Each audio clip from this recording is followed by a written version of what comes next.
Hello students, हम MA final के आधुनिक भारत का सामाजिक एवं आर्थिक इतिहास के विषय में आपसे चर्चा कर रहे हैं। आज का हमारा टॉपिक है मध्यम वर्ग के उदय के कारण। तो मध्यम वर्ग बुद्धिजीवी वर्ग था और किस वजह से इसका उदय हुआ, इस पर आज हम चर्चा करेंगे।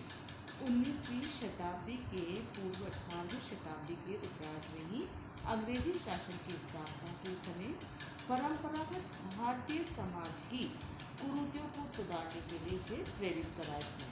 और इसने क्या करा, इस वर्ग ने अंग्रेजी शिक्षा में ये दीक्षित हुआ और सरकारी नौकरियों में उच्च पद को उसने प्राप्त किया। इस उच्च पद को प्राप्त करने के साथ ही इसने समाज में सुधार भी किया। तो ये देखेंगे कि इस वर्ग का आविर्भाव या उदय के क्या कारण थे। पहला पॉइंट है हमारा अंग्रेजी शिक्षा। भारत की परंपरागत शिक्षा प्रणाली अंग्रेजी शिक्षा पद्धति से भिन्न थी। परंपरागत प्रणाली में भारतीय धर्म और संस्कृति की पूर्ण रक्षा की गई थी। शिक्षा उच्च वर्ग के लोग, उच्च वर्ग के लोग पंडित और मौलवी होते थे और शिक्षा का जो स्थल होता था वो मंदिर या मस्जिद होता था। निम्न जाति के लोगों के लिए, निर्धन वर्ग के लोगों के लिए, स्त्रियों के लिए शिक्षा वंचित थी और पाठ्यक्रम भी बहुत कम था, संकुचित था। शिक्षा का दायित्व पर सरकार का कोई अधिकार नहीं था या सरकार को उससे कोई मतलब नहीं था। इसीलिए शिक्षा जो की जाती थी वह निजी प्रयासों से की जाती थी और वह प्रयास असंतोषजनक थे।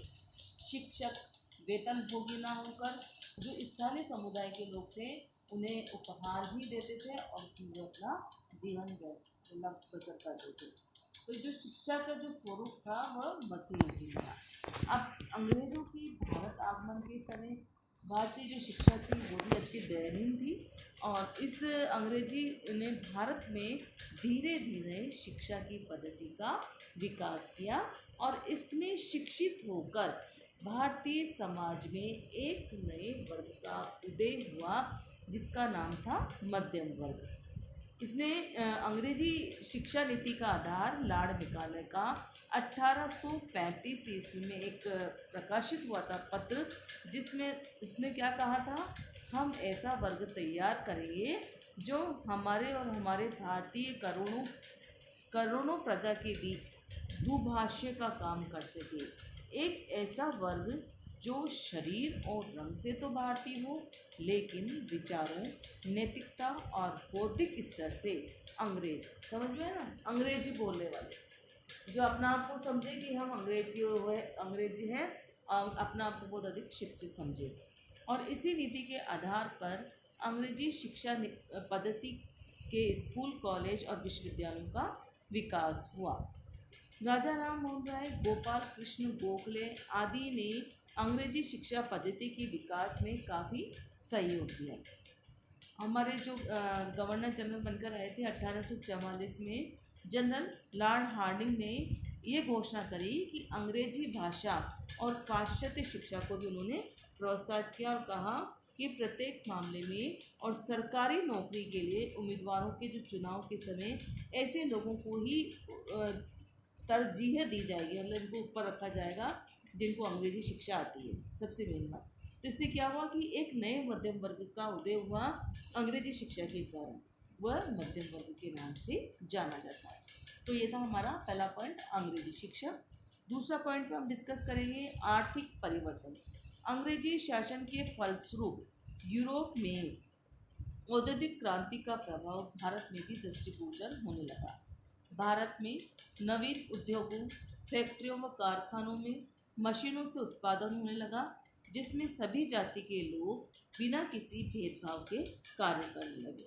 पहले तो ये था ना, जाति जो निम्न जाति थी उनको दूर रखा जाता था, लेकिन अब क्या हुआ, एक नवीन उद्योगों का विकास हुआ, फैक्ट्रियां बनी जिसमें सभी वर्ग के लोग बिना किसी जाति भेदभाव के कार्य करने लगे। इससे क्या, जाति व्यवस्था में शिथिलता आई और निम्न वर्ग के जो लोग थे वो भी संपन्न बन गए और समाज में नवीन मध्यम वर्ग की संख्या में वृद्धि होती गई। ये आर्थिक परिवर्तन था। तीसरा पॉइंट हम लेंगे पश्चिमीकरण की प्रक्रिया। पश्चिमी जो मध्यम वर्ग था पश्चिमी सभ्यता इनके रीति रिवाज, इनकी भाषा, साहित्य, इनके मूल्यों के प्रति आकर्षित हुआ और उन्हें अपनाकर सम्मानीय जीवन जीना चाहता था। इस मध्यम वर्ग में उच्च पद पर नियुक्त सरकारी कर्मचारी, डॉक्टर, वकील, इंजीनियर, व्यापारी, राजनीतिक व्यक्ति सभी लोग सम्मिलित थे, जो अपनी अंग्रेजी शिक्षा दीक्षा एवं पश्चिमी सभ्यता के कारण परंपरागत भारतीय समाज में प्रतिष्ठित स्थान पाकर अनुकरणीय बन गए। इस मध्यम वर्ग ने समाज पर अपने प्रभाव द्वारा सामाजिक परिवर्तन की प्रक्रिया तीव्र की और मध्यम वर्ग की संख्या में वृद्धि की। पश्चिमीकरण समझ गए ना? किसी कई बार होता है ना आधुनिकरण, जिसको हम कहते हैं कि दूसरों को कोट पैंट और ये हमारा जो भारतीय परंपरागत वेशभूषा थी, डाइनिंग टेबल पर खाना खाना, ये सब क्या पश्चिमी करण की कथा, अंग्रेजी में बोलना। नेक्स्ट हमारा पॉइंट है आधुनिकरण। अभी अलग पॉइंट है, ये एक प्रकार से वही है। अंग्रेजी शासकों के संपर्क, पश्चिमी साहित्य का अध्ययन और वैज्ञानिक और तकनीकी विकास के कारण भारतीय सभ्यता समाज के मध्यम वर्ग का आविर्भाव हुआ। अब इसने क्या करा, परंपरागत रूढ़ियों कुरीतियों को दूर करने और आधुनिक मूल्यों व जीवन प्रणाली को अपनाया। आधुनिकरण की प्रक्रिया के आधार पर संयुक्तिकरण था, अर्थात मध्यम वर्ग तर्क और बुद्धि से उपयुक्त लगने वाला आधुनिक जीवन की ओर आकृष्ट हुआ। पांचवा हम पॉइंट देखेंगे नगरीकरण। ग्रामीण क्षेत्रों की अपेक्षा जो नगर के लोग थे, परंपरागत भारतीय समाज में नवीन बुद्धिजीवी मध्यम वर्ग का आविर्भाव पहले हुआ, क्योंकि जो सारी चीज़ें थी ना, औद्योगिकरण, वाणिज्य, व्यवसाय की वृद्धि, ये सब इन सब से नए नगरों का निर्माण हुआ था और पुराने नगरों का भी विकास हुआ था। अच्छी नौकरी और व्यापार धंधों के आकर्षक अवसरों के कारण नगरों में मध्यम वर्ग की संख्या तेजी से बढ़ने लगी। 6 पॉइंट हम लेंगे प्रशासनिक सुधार। कैसे बड़े प्रशासनिक सुधार से मध्यम वर्ग का आविर्भाव कैसे हुआ? देखिए, इसमें बिना किसी जाति भेदभाव के योग्यता के आधार पर सभी को नौकरी के अवसर प्रदान किए। प्रशासनिक जो अंग्रेजों ने सुधार किए ना, उसमें उन्होंने निम्न और मध्यम वर्ग के लोगों को भी इससे क्या हुआ, निम्न जो लोग थे या मध्यम वर्ग थे, उनकी भी समाज में प्रतिष्ठा बढ़ने लगी। ब्रिटिश अधिकृत देश के विशाल भूभाग में एक ही प्रकार की कुशल प्रशासनिक व्यवस्था लागू होने से अराजकता की स्थिति दूर हुई तथा देश में एकरूपता के कारण राष्ट्रीय एवं समाज सुधार की प्रेरणा मिली, जिसका नेतृत्व मध्यम वर्ग ने किया। यातायात, नेक्स्ट पॉइंट हम लेंगे यातायात एवं संचार के साधनों का विकास। इसमें हम देखेंगे क्या करा, डलहौजी भी थे उस समय अंग्रेजी शासन के दौरान। उन्होंने रेलों, सड़कों, जलमार्गों के विकास से यातायात के साधनों में क्रांतिकारी परिवर्तन हुआ। उस समय डाक तारगादी व्यवस्था का, संचार साधनों का भी विकास हुआ। अब इस विकास से देश में एकरूपता आई। अब परंपरागत जाति बंधन हमने भी देखे, तो इससे मध्यम वर्ग की संख्या में वृद्धि हुई, जिसने सामाजिक परिवर्तन की प्रक्रिया को तेज किया। 8वां पॉइंट हमारा है मानववादी विचारधारा। मानववादी क्या है? मानववादी विचारधारा ये देखिए कि पश्चिम में विकसित समानता, संयुक्तिकरण, लोकतंत्र आदि मूल्यों ने भारतीय समाज को प्रभावित किया। परंपरा से प्रचलित मानवता विरोधी असंगत सामाजिक रीति रिवाजों को त्याग कर उसमें सुधार की प्रेरणा मिली। इस कार्य में पश्चिमी शिक्षा, साहित्य एवं विचारों से प्रभावित समाज में मध्यम वर्ग की उत्पत्ति हुई। 9वां हमारा पॉइंट है समाज सुधार आंदोलन। देखिए क्या क्या करा, किसने क्या क्या करा, आप बताएंगे कि राजा राम मोहन राय ने कौन से समाज की स्थापना की थी? ब्रह्म समाज की। दयानंद सरस्वती ने की थी आर्य समाज की। विवेकानंद जी ने की थी रामकृष्ण मिशन की। केशव चंद्र सेन, महादेव गोविंद रानडे ने प्रार्थना समाज की।